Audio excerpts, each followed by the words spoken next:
Ucarın Qaradağlı kəndi uzun müddətdir ki, yolsuzluqdan əziyyət çəkir. Sakinlər artıq bu problemdən təngi gəldiklərini deyirlər. Kənd rayon mərkəzi ilə 6 kilometr məsafədə yerləşir. Əhalisi 4616 nəfər olan kəndin yolsuzluq problemi uzun illərdir ki, həllini tapmır. Nəticədə sakinlərin gediş-gəliş məsələsi müşkilə çevrilir. Normalda kəndin rayon mərkəzi ilə olan 6 kilometrlik məsafəsini qət etmək üçün 10-15 dəqiqə vaxt lazımdırsa, belə bir vəziyyətdə həmin müddət yarım saata kimi uzanır. Həm nəqliyyat vasitələrinin ehtiyat hissələri sıradan çıxır, həm də mənzil başına vaxtında çatmaq mümkün olmur. Yolun bu vəziyyətdə olması ilin bütün fəsillərinə uyğun olaraq mövsümi problemlər yaradır. Qışı ayrı bir dərddir, yayı isə ayrı bir dərd. Yolumuz neçə illəri təmir olunmur.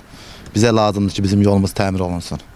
Yəni indi birazdan hava yağışdadır deyənə o dərəcədə toz yoxdur. İndi birazdan məsələn hava düzələn kimi toz buran basıb gedir. 15 ilə yaxındır yolumuz bu gündə. Uşaqlar məktəbə gedə bilmir. Mən məktəb bölümündədir.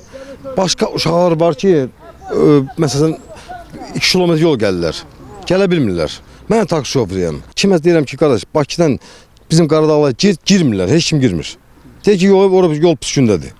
Taksi qiymətləri də fantastikdir. Çünki heç bir taksi sürücüsü dəyər-dəyməzin avtomobili sıradan çıxarmaq istəmir. Nəticədə bu kənddə xidmət aparan taksilər yanacaq pulunun üstünə qazancla yanaşı ehtiyat hissələrinin pulu da gəlir ki, bu da kənd sakinlərinin büdcəsinə təsir edir. Eyni zamanda operativ xidmət avtomobilləri kənddə hərəkətdə olarkən böyük çətinliklə üzləşir. Piyadalar qışda palçıqdan, yayda isə tozdan əziyyət çəkdiklərini deyirlər. Neçə dəfələrlə kənd sakinlərimiz, imkanlı şəxslərimiz, cavanlarımız Allah canlarını sağ eləsin.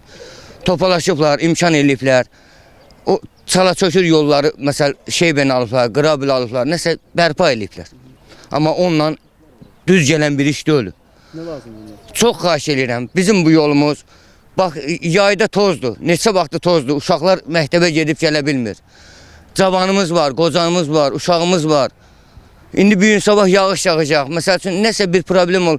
Amma rayona gedirik 3 manata, amma qayıdıb gələndə 15 manata gətirmirlər. Yolumuz bərbad vəziyyətdədir ona görə. Təcili yardımı çağırırdıq, gəlirdi 10 dəqiqəyə, indi gəlir yarım saata. Yolumuzun bərpası yoxdur.